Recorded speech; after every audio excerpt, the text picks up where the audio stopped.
After a weekend of fun in Montreal, Winnipeg's youth put on a pretty impressive show, but a couple of folks really stood out as rising above the rest. Enter Danny Zhilkin, Winnipeg Jets prospect.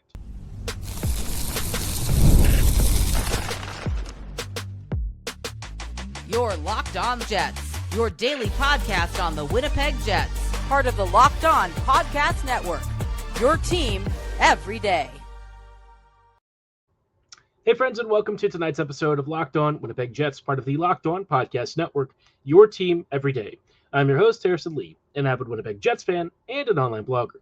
You can follow me on Twitter at HOLivingLoco and at LO_Winnipeg Jets. Thanks for making Locked On Jets your first listen of the day every day. If you like what you're hearing, be sure to like, follow, and subscribe on all of your favorite podcasting platforms and YouTube. Doing so, of course, is always free of charge and ensures you never miss another episode. Most of all, though, we just love and appreciate your support. Tonight's episode, we are following up and continuing our discussions post-prospect showdown. Yes, we are going to chat about some individual performances. I know I said not to read too much into it, but listen, right, there were still some really big performances, and I think a couple really stood above the rest. And honestly, you should get excited about one guy in particular, Danny Zhilkin. Zhilkin's fingerprints were really all over this game. I guess you could say rather than footprint or fingerprint, you could argue skate print. He was just awesome this weekend. But of course, he wasn't the only guy who did really well. We'll chat about some of the goaltending, how it's going to play out in the future for the Jets, and overall prospect stock, I guess, movement. You know, we did a bit of a similar thing last week. Now it's time to figure out who looks ready for this upcoming season. But Danny Zhilkin, man, if you were talking about a guy who looks ready for the year, this dude is fired up and ready to go. Zhilkin's kind of been on the perimeter of my I guess consciousness for a while now, in part because you looked at him as maybe like a potential future fourth line center, and Zhilkin's always kind of had a very high offensive motor, and he also has enough skill to be a peripheral scorer, right? Somebody who might drop 20 to 30 points if things really went really well in like an NHL season. But then the past couple of years happened on his departure for Guelph, departure from Guelph, and he went to the Moose. The first year was kind of riddled with injury. The second year, last season didn't really go super well either. Obviously, the Moose were just bad across the board, and so I think a lot of that sort of bled into stuff. And Zhilkin kind of spending the last couple of years bouncing between injury and healthy status, plus a team that's been bereft of talent recently. It just put a lot of, I think, pressure on his shoulders. And so coming into this prospect showdown, I was curious to know which version of Zhilkin will we see. And he resoundingly told us that he wanted to be the best player for the Jets. He was fast. He was strong. He was winning faceoffs. He was creating offensive opportunities. He notched 4 points in 2 games. And, I know that it's against other prospects, right? This is not going to be a fully pro tournament. But I think the fact that you could outperform a guy like Demidov, who was just unbelievable for the Habs and did really well also against the Sens in both games on back-to-back nights, while actually getting even better against Ottawa, I think is really a testament to him saying that he's ready for the season.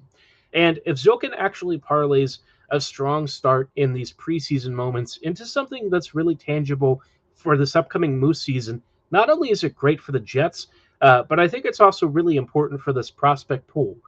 Winnipeg's center depth, to be honest, doesn't have a lot of high-end elite talent. And Zhilkin was never going to be a guy who was going to drop, a McKinnon-level performance, right? That's not what you're looking for from him. But he had a lot of potential to be a really solid middle-to-bottom six option, and I think he has shown that he's not ready for people to write him off. He was maybe a little bit of a longer shot coming into the season, but I'll tell you what, if this first couple of games for the prospect showdown is anything to go by, Zhilkin has really stepped it up and is ready to go. Honestly, I've been rooting for him for a while now. Off the ice, I know he has some foundation stuff that he does, and he just seems like he's really good with the fans. He's got a very natural leadery sort of disposition, and so it's just awesome to see him do well. I think, could have a really big year for the Moose. I know Manitoba's roster depth is definitely improved from last year, and in fact, I think there's actually going to be real competition for roster spots, especially up front. So, no one's a lock necessarily, but if Zhilkin keeps doing this stuff, I wouldn't be shocked if he maybe earns some top six time. Jaeger, I thought, looked pretty solid in this tournament, but didn't look like he was ready to immediately slide into, a top six role. So if Zhilkin can kind of parlay all of this and show that he's ready to start taking on more responsibility for Manitoba, that can only be a positive thing. And the Jets, I'm sure, would love for him to really hit it off this year and show that he can become maybe a fixture of the Jets' middle or bottom six in the next couple of seasons. That, I think, would be awesome. I've not really felt like we've seen the best of Danny just yet, certainly from the Moose perspective. And I was just kind of waiting for him to start to really break out. I know the last couple of years have been a bit of a struggle, but recently, we've seen a lot of young players have a hard time getting used to the pro level, even in the AHL. It's not a fast, easy adaptation. The skill barrier is higher than it's ever been for professional hockey. So, making it in either tier is really impressive. And I think Zhilkin has started to maybe find his feet. I don't know what changed this offseason. I don't know if he just maybe adjusted his training regimens or whatever, but he looked really dynamic. He looked fast. And against some really talented other prospects that he was going against, he won his matchups. And against Ottawa in particular, I think he really showed off some deft footwork. His top gear was pretty fast, I thought. We'll have to see how it goes, maybe against AHL and NHL skaters again. But he's already had that experience of at least AHL performers, so he knows what that's like. And, the other thing that stood out was that he just made a lot of really smart, small plays. He was there to crash the net when he needed to. He was there on the back door when there was a good opportunity. He made some smart plays off of goalie pads. He had a couple of good shooting opportunities, some solid passes. I just think he did a lot of the details plays really well on top of some really powerful drives. And then to see him grow in confidence in the second game to where, in the first game, yes, he did score those goals, and that's really impressive. But I think it was actually his second game that felt more complete from top to bottom. He was driving offense. He was creating stuff in transition. This was just the Zhilkin that I think a lot of us have honestly been waiting for. And from the post-game interviews, it seemed like he was feeling really good. So, if he keeps this up and he has a really big year with the Moose, the Jets might have a real sleeper prospect in him. Maybe, that thought about him being a bottom six center ends up being a little bit low. We'll have to wait and see. But he's always had the potential to be a guy who could be a bit of a sleeper hit, maybe a quiet gem that grows into something really cool for the Jets.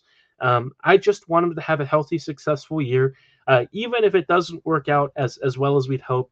This coming season, at least he's finally finding some consistency. It seems like he's ready to go. And if anything, it seems like the past couple of years have been rough enough to where anything that he does this season could be a huge step forward. So I'm excited for him. I think a lot of you should be keeping a closer eye on him. He's got enough skill to be really fun. He's dynamic. He's got great acceleration, and he was breaking away from people in the Ottawa game, despite being, on the second night of back-to-back outings. He still looked like he had energy to burn, and I think it just shows he's fiery. He's ready to fight for a spot this year, and I wonder what he does in preseason, right? Does he try to fight not only for a Moose spot, but try to make his stamp on the Jets roster? Obviously, I haven't really thought about that too much because I think the Jets, generally speaking, aren't going to be looking to add more than one rookie at most, and that's really kind of fringe at best. But maybe Zhilkin can have a really productive preseason and impress the brass in a way that I don't think any of us would have anticipated. It's a long shot, but every prospect that gets drafted late is always a long shot, and Zhilkin has had you could argue a non-linear path the past couple of seasons. So rooting for him, hopefully he has a big year at whatever level he's playing at, and really excited and inspired by his performance so far. Speaking of inspiring performances, I wanted to spend some time talking about the goalie pipeline. It looks really freaking good for the Jets. The NFL season is here, and FanDuel is making sure you're ready for kickoff with a can't-miss offer. Right now, new customers can bet just $5, and if your bet wins, you'll get $300 in bonus bets to use across the app. If you are ready for football action, obviously the past couple of weekends have been crazy. Maybe you bet on the Ravens having a bounce back weekend against the Browns. I certainly was a little bit hesitant, but if you bet just $5 and it was your first time, you won $300 in a big way. Now, for me, maybe my skepticism was going to take over, but you know what? Now that the Ravens are starting to roll and I feel good about the Lions game, it's time for me to put my money where my mouth is. But maybe you think you've got the read on maybe the Minnesota Vikings rebounding after a tough loss against Atlanta, or you're a Cowboys fan who feels like they can parlay this success against the Giants into something meaningful. The only way you can get on the action is to download the FanDuel app now by visiting FanDuel.com to get started. That's FanDuel.com to place your first $5 bet.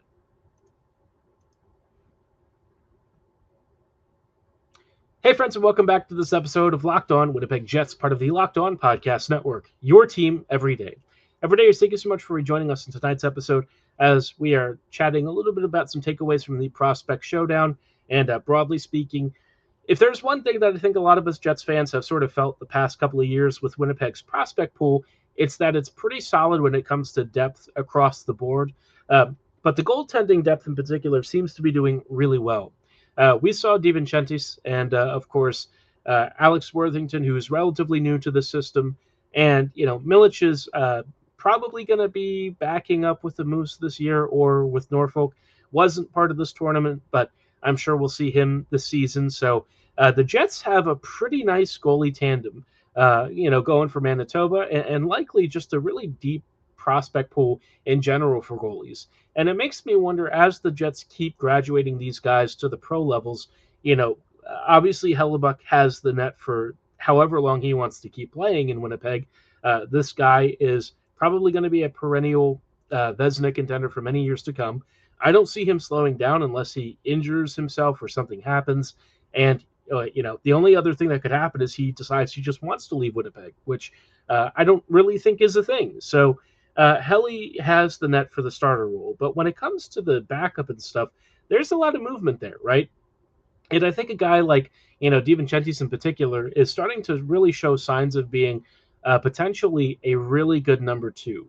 And he's done well enough in the pros already to where I'm starting to think maybe even you think about him being potentially a trade chip for somebody. If Milic does well as a backup or as maybe a 1B sort of scenario, do you wonder if DiVincentis is maybe moved to try and bring in help elsewhere? Goalie trades usually don't give you a lot of value. And so for me, I think it's just better to have them in Winnipeg system and not elsewhere. But we all know that teams are occasionally a little bit desperate for some goaltending help. And if DiVincentis, Milic, and maybe even Worthington, as he starts to warm up to the system, maybe one of these guys gets you some help elsewhere on the team, because Winnipeg in net is really deep. And it makes me wonder, as we continue to move down the pipeline over the years, can the Jets keep this staff as together as possible? We've had changes to the amateur scouting staff before, but the goaltending scouting team, whoever does this, has done such a remarkable job setting the Jets up for success over the next several years, to where you really hope that they retain him or her, whoever it is. I don't know who it is off the top of my head, but the goaltending scouting staff, it just has been elite. I don't think there's any other way to describe it. From Hellebuyck, Hutchinson even getting some looks. You had a couple of years where the pro level staff maybe tried to make Steve Mason and other guys like that work, but the amateur development track has been fantastic. So really hope that the Jets can keep all of this together. But, there's going to be a lot of competition for this backup role. And Comrie currently has it right now. But as the Jets maybe look to trim some money here and there, or Comrie maybe starts to slow down as he gets into his 30s, there's going to be real opportunity for somebody to eat up maybe 15, 20 starts a season from Hellebuyck's workload. And as Helly himself gets older, he's probably not going to be playing 40 to 50 games every year anymore. Time will eventually wear him down, and I think you'll probably see maybe a goalie of good quality backup role start to eat some of those minutes. And I think for the Jets, they have plenty of guys who look like they could do the job. Even if they're just league average at the NHL level, I don't think you really care. It's just somebody who can spell Hellebuyck, give him some rest, and keep him going for the future. But all of this is just really awesome to see, because I think in a lot of ways, none of us have really thought about what a future without Hellebuck looks like. We had to do it before he signed his contract, and I think most of us probably just puked. I know that was my reaction of thinking of a team that didn't have Hellebuck on it. I just pretended it wasn't going to happen, and that's how I got through my day. I thought it wasn't super likely, but there were moments where maybe we got a little closer than I would care to admit. So thankfully, we don't have to imagine that scenario. Helly's probably got the crease for the next 5 to 6 years. I can't really see him slowing down that early. Most goalies of his caliber stay elite for many years. Really, it's just the playoff thing that continues to be a little bit of a boondoggle. But hopefully, at some point in this time frame, the Jets actually do well in the postseason with him. They did so in years past. So surely this Jets playoff team can find a way with Helly in a way that they used to when he was putting up 920s in the postseason. So we'll have to wait and see if that happens. But at least for the future, we have a pretty stocked pipeline. And I think the Moose having a couple of really good goalies to rotate would be fantastic. They've already got a really stacked roster this season in terms of forward and defenders. But, in net, they've also got a swath of options to choose from. It's going to be DiVincentis most likely with Milic, and either of those guys might actually start to really impress. I think DiVincentis probably has the inside track right now. Milic's numbers at the pro levels haven't exactly been crazy good, but they've been okay enough to where you see him maybe being a backup at the AHL level, if not a starter at some point. But of course, DiVincentis has kind of been, in my mind, the blue chip prospect ever since. When he was drafted, I think a lot of folks were, studying his footage, kind of checking out the scouting reports, and it seemed like even as goalies are voodoo oftentimes, DiVincentis had something kind of special. He had a really crazy start to his Brampton career. Maybe things kind of slowed down a little bit, but then, at the pros, he's just been really fun to watch. And I think for this upcoming year, I would expect him to be one of the better goalies across the whole AHL. So awesome to see the Jets goalie pipeline do well. It'll be interesting to see if they can maybe translate some of that success to other positions because, obviously the Jets get a lot of value across the organization, but they don't have as many blue chippers in other spots. Really just, a couple of guys like DiVincentis, Salamonson, and a few others. But, that also kind of comes with drafting higher, and the Jets probably won't do that. So as long as they keep drafting in these lower rounds, I think Winnipeg will keep taking at least one or two stabs on a goalie. The Jets have tended to hit some real gold doing that. We know that Hellebuck was a really late draft pick. You just saw Dustin Wolf, who was a super late round pick, get a massive 8-year contract. And it seems like teams like these are looking for some real goaltending help. So maybe if a team gets crazy enough and DiVincentis or Milic or one of these guys really starts to take off and thrive, maybe the Jets can trade them for some forward or defender help. I would probably prioritize forward at this point. Some scoring help is really where a lot of that extra value is. And the Jets have a surplus of goalies. Not all of them can play at the NHL level, but some of them might be able to do it elsewhere. So great to see that. We just hope that it keeps going, that the Jets keep adding to this pool. And curious to know how you feel about having such an elite goalie pipeline.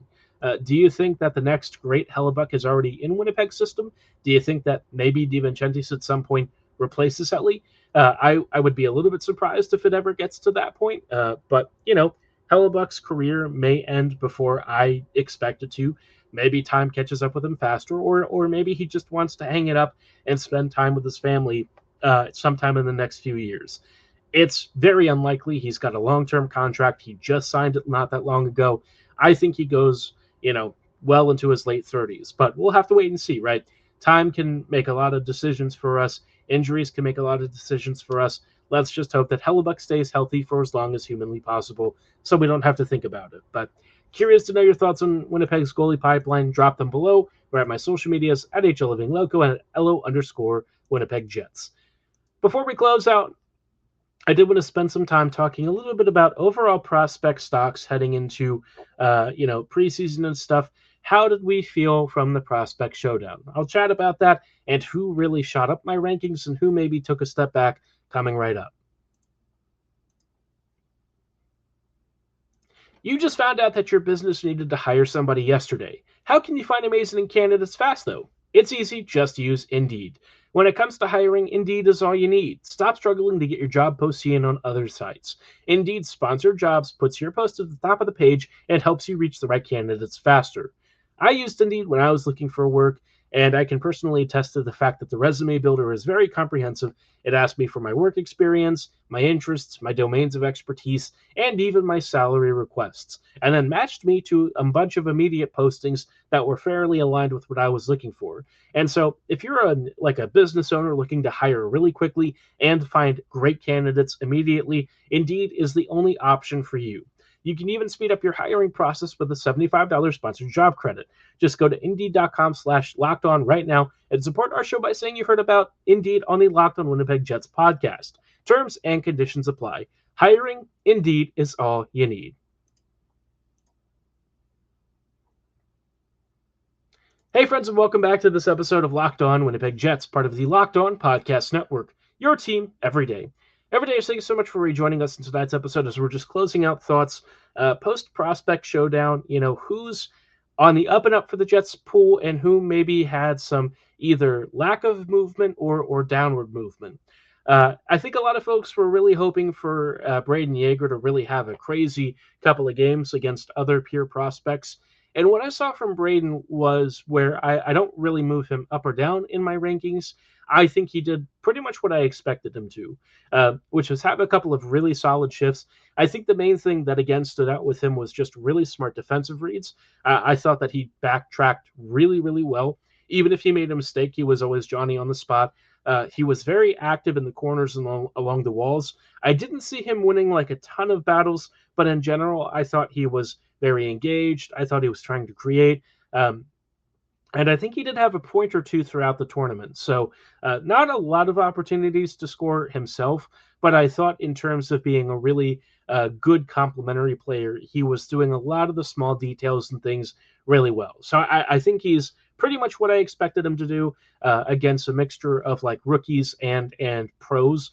I would think that his start to the Moose will be a little bit staggered. It'll take him some time to work up to, quality production. But I wouldn't be shocked if he drops like a 30-point season with Manitoba this year. With how much support he'll have offensively, I just feel like it'll allow him to be a really good facilitator, and that could be, a big part of his game. So we'll have to wait and see for that. But I think his stock, for me, isn't moving, and that's perfectly okay. I'm fine with that. Nikita Chubarkov, on the other hand, his stock is trending a bit down right now, and this is not really anything that he can help.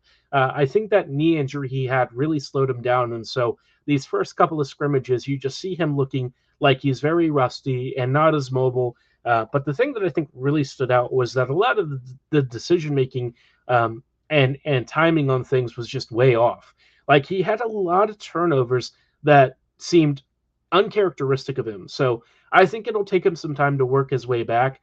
I thought he might be ready for the Jets season, towards October, but I would say he'll probably need some Moose time to get up to speed.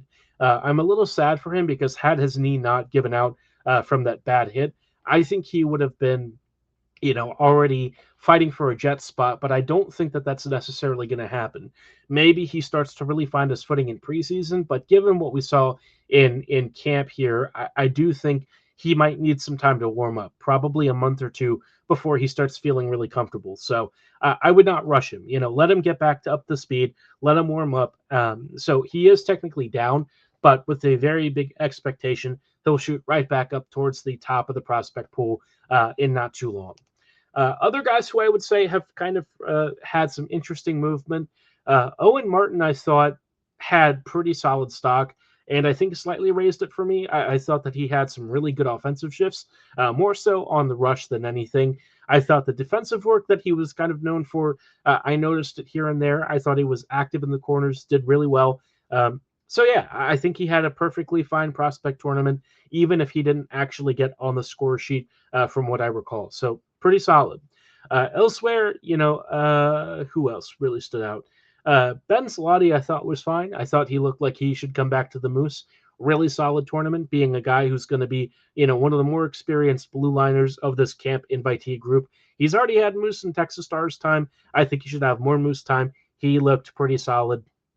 I guess you could say slightly elevated stocks. Danny Zhilkin, you already know I was raving about him. Stocks shot way up, especially from where he was before, which was, towards the bottom of the pool, just because, I think we really haven't had a big enough sample size to get a sense of where he is. But he is real back in the mix of this pool. I think his value is super high again. Awesome to see him do super well, and hope it translates to a full year. Otherwise, I think a lot of the guys generally did most of what I expected them to do. Chase Yoder might be one of the most interesting ones. And of course, because he's kind of new to the Jets pool, I don't think I can really qualify him as a guy whose stocks, have any sort of basis. This is the first time that I'm seeing him. And, as a camp invitee, we don't even know if he's going to get a contract. But I think it's probably fairly certain he gets an invite of some sort. I just think based on how we did in this prospect showdown, and maybe even by the time this episode's live, he's already gotten it because I'm recording this ahead of Tuesday. He might already have it. I think he's absolutely deserved it. I thought he put on a great performance and looked really fun, smart, and active on the forecheck. If he does sign a contract, I think immediately he becomes one of my more I would say top half of the pool guys to watch. He was fun. He could be a real NHLer at some point, as a bottom six guy. There's something there. So keep an eye out for Yoder. I came away impressed, thought he looked fine, and it'll be interesting to see how he translates the rest of his performance. Otherwise, I think for the most part, a lot of the guys that you thought would be good did well. If there's one last player that I think is probably worth talking about, it's Colby Barlow. Barlow, I would say, really shot up for me big time. I needed to see more out of his game, a more complete approach, some really good playmaking ability, and just a well-rounded offensive game, and he delivered. I thought he had a very good tournament, or I guess showdown, if you want to call it, and did a lot of the little details and smart plays that I'd been hoping he would do. Plus, he scored himself a goal. That's always fun. But I would say his setup play and overall forechecking ability were what really stood out for me. I thought he looked good. The only thing, of course, is that the foot speed's still kind of a little bit of an issue, and that may show up more with the Moose this year.